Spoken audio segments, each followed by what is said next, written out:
We're here at the PMPA Management Update in New Orleans with Brad Ohlemacher and Jeff Ohlemacher of Elyria Manufacturing. We're talking about the Rockefeller habits and how they use them in their company. So Brad and Jeff, tell us about the Huddle and how you use the Huddle and define the Huddle. Well, I think right now we're kind of in a good example of what a Huddle would be.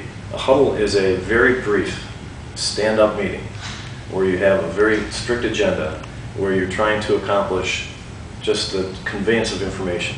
Jeff, why don't you tell what the agenda is? Well, so you begin a huddle and you have, first you start out with a piece of good news. You'd follow the good news by a report out on your priorities from yesterday.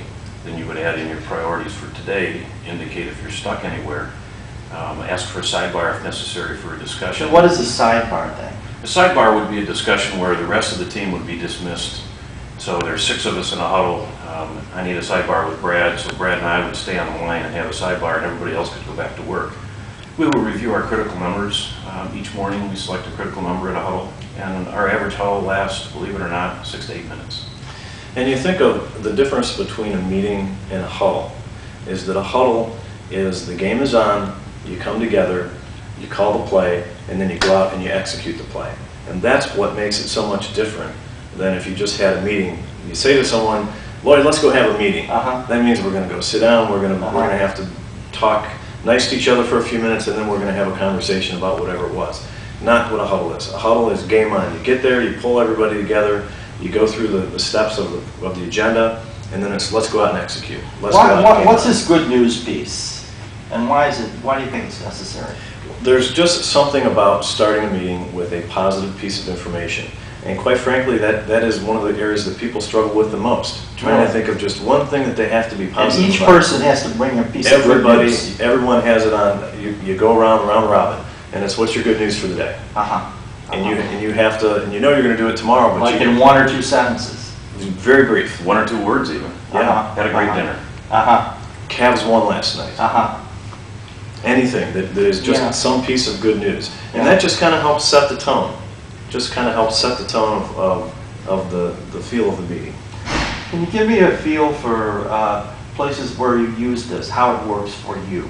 Well, we have other huddles in getting other people in our organization involved with the day-to-day operation. So for example, the production planning department would meet with our rapid response machining department, where the scheduling of stuff changes by the hour.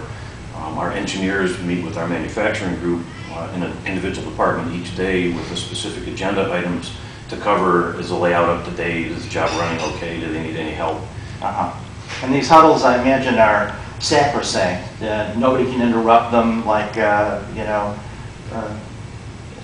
need you to fix the toilet paper holder or something like that. Very good point. We have the norms. In fact, after we established it at our senior group first, and we did this for probably a year before we pushed them to anyone else, because we wanted to make sure that we knew how they worked, and you get all those things down. So now when you have another huddle, you have the norms, or the understanding of you don't have, if you have a phone, you don't have your phone turned on, and you don't interrupt me if I'm talking, just those types of things. And can you give us a particular instance in the last week how you used the huddle? Another form of huddle we have is what we call a PIT crew, which stands for Process Improvement Team. And we collect internal data, customer data, and so for example, yesterday we had an internal rejection, some parts that got rejected, so the PIT crew went out to that specific machining area, gathered the people who made the parts around with other people in the department, and for 5 or 10 minutes talked about why did this happen. It doesn't matter who did it because it happened. So what can we put in place so that we can cause this to never ever happen again? And we do a pit crew every day, first shift, second shift, third shift. We move them around during the week, and every day we have action items as a result of that, which will drive us to 0 internal defective parts per minute.